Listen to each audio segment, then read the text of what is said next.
किसान को कृषि बिल के बारे में कितना बताया गया है और कितना बहकाया गया है। आपके दिमाग में कृषि बिल को लेकर जितने डाउट्स हैं, ये छोटा सा वीडियो सारे कंफ्यूजन दूर कर देगा, सारे डाउट्स दूर कर देगा। नमस्कार, मैं हूं सुशांत सिन्हा। किसान आंदोलन कर रहे हैं क्योंकि उन्हें अपना हक चाहिए। सरकार कह रही है वो कृषि बिल इसलिए लाई है क्योंकि सालों से किसानों को जो हक नहीं मिला, जो पैसा नहीं मिला, जो उनका मेहनताना नहीं मिला, वो मिल सके। तो फिर कंफ्यूजन कहां? सवाल क्या है? वो सवाल आपके सामने रखता हूं और उन सवालों के जवाब देता हूं जिनको लेकर कंफ्यूजन क्रिएट हो। सबसे पहला सवाल, क्या सरकार मंडी सिस्टम खत्म कर रही है? जी नहीं, सरकार मंडी सिस्टम को खत्म नहीं करने जा रही है। ये बात देश के कृषि मंत्री संसद में बोल चुके हैं, प्रधानमंत्री कई बार बोल चुके हैं और सबसे बड़ा झूठ किसानों से यही कहा जा रहा है कि सरकार मंडी सिस्टम खत्म करने जा रही है और प्राइवेट प्लेयर्स को लाकर किसानों को एक तरीके से उनका गुलाम बनाने जा रही है। जी नहीं, मंडी सिस्टम जैसे चल रहा था वैसे ही चलता रहेगा। यह नया कानून बस किसानों को इस बात का अधिकार देता है कि अगर वो मंडी सिस्टम से खुश नहीं है, उन्हें लगता है कि कोई प्राइवेट प्लेयर, कोई बेहतर प्लेयर देश के दूसरे हिस्से में उन्हें बेहतर रकम दे सकता है, तो अपनी मर्जी से वो उसको अपनी फसल बेच सके। यानी किसानों के लिए एक विकल्प तैयार करता है बेहतर व्यवस्था का, बेहतर पैसा पाने का। मंडी सिस्टम खत्म नहीं हो रहा। दूसरा सवाल, क्या एमएसपी यानी न्यूनतम समर्थन मूल्य खत्म हो जाएगा?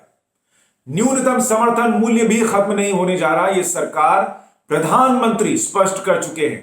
किसानों के लिए जिस तरीके से पहले न्यूनतम समर्थन मूल्य की व्यवस्था थी वो चलती रहेगी। हालांकि विडंबना यह है कि इस देश में आजादी के 70 साल बाद भी सिर्फ 6% किसान हैं जो कि एमएसपी पर अपनी फसल बेच पाते हैं। सोचिए, सिर्फ 6% किसान, और फिर भी सारा हंगामा एमएसपी नहीं मिलेगा इस झूठ के आसपास किया जा रहा है।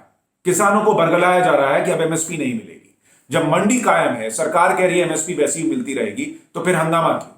दूसरा तर्क यह दिया जा रहा है कि अगर आप बाहर जाइएगा किसी प्राइवेट प्लेयर को बेचने के लिए, तो वो आपको एमएसपी पर पेमेंट नहीं करेगा, आपसे कम पैसे में सामान खरीद लेगा।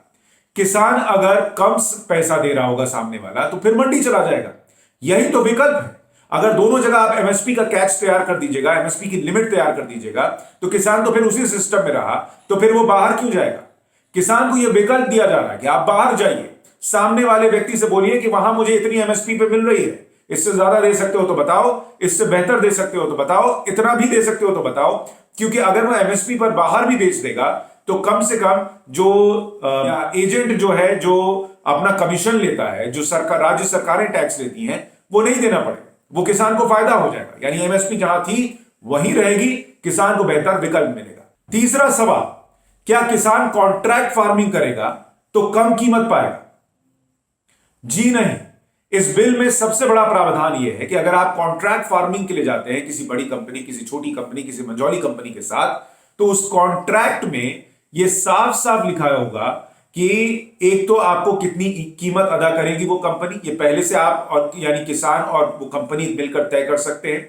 और दूसरी बड़ी बात कि अगर मान लीजिए आपने कीमत तय कर दी और वो जब फसल उगी, जब उपज हुई, तो पता चला कि एमएसपी तो उस कीमत से ज्यादा है, तो यह भी व्यवस्था की गई है इस बिल में कि जो बढ़ी कीमत है, कॉन्ट्रैक्टर वो बढ़ी कीमत किसान को देगा। यानी किसान को नुकसान भी नहीं होने देगा। यह स्पष्ट कर दिया गया है इस बिल के अंदर। यानी किसान अगर कॉन्ट्रैक्ट फार्मिंग भी करने जा रहा है तो उसका फायदा ही है। अपने हिसाब से कीमत तय करो और अगर बाद में वो कीमत कम लगे, एमएसपी ज्यादा हो जाए, तो आप कॉन्ट्रैक्ट करने वाले से वो बेहतर कीमत की व्यवस्था भी ले सकते हो। चौथा सवाल, किसान अगर कॉन्ट्रैक्ट फार्मिंग करेगा भी तो माल पहुंचाने तक का खर्चा कैसे उठाएगा, बाकी इंफ्रास्ट्रक्चर कैसे लगाएगा? इस बिल में यह बड़ी व्यवस्था है कि अगर कोई आपके साथ यानी किसान के साथ कॉन्ट्रैक्ट कर रहा है तो सारा खर्चा उस सामान को, इस उपज को उठाने और डेस्टिनेशन तक ले जाने का वही उठाएगा। अगर कृषि में कोई आपको ऐसे उपकरण लगाने हैं जो कि उस उपज के लिए जरूरी है, तो वो कॉन्ट्रैक्ट करने वाला लगाएगा। और यहां तक व्यवस्था है कि बाद में अगर उस कंस्ट्रक्शन को हटाना पड़े तो वो हटाने का खर्चा भी कॉन्ट्रैक्ट करने वाले का होगा। और अगर वो नहीं हटाता है तो वो सारा का सारा सामान, वो सारा कंस्ट्रक्शन किसान का हो जाएगा, उस कॉन्ट्रैक्टर का नहीं। पांचवा और अहम सवाल, बड़ी बड़ी कंपनियां तो किसान की जमीन हड़प लेंगी। जी नहीं, बड़ी कंपनियां या छोटी कंपनी, कोई भी किसान की जमीन हड़प ही नहीं सकती। इस बिल में इसका प्रावधान है।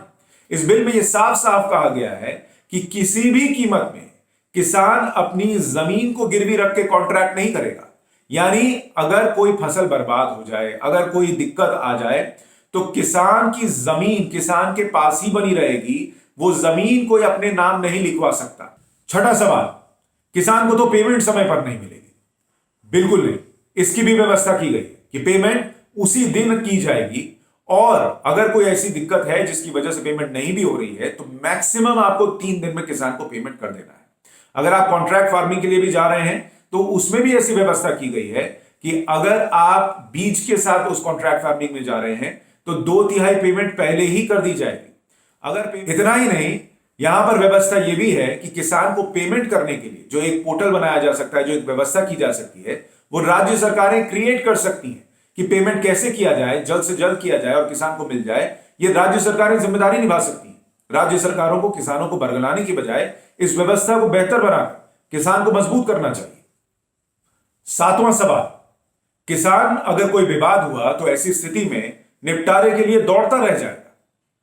इस बिल में इसका प्रावधान है कि अगर किसी तरीके की कोई दिक्कत आती भी है, चाहे वो कॉन्ट्रैक्ट फार्मिंग को लेकर हो या दूसरी व्यवस्था में, तो 30 दिन के अंदर उस समस्या का निपटारा करना है। 8वां सवाल, बड़ी कंपनियों के सामने किसान की कौन सुनेगा।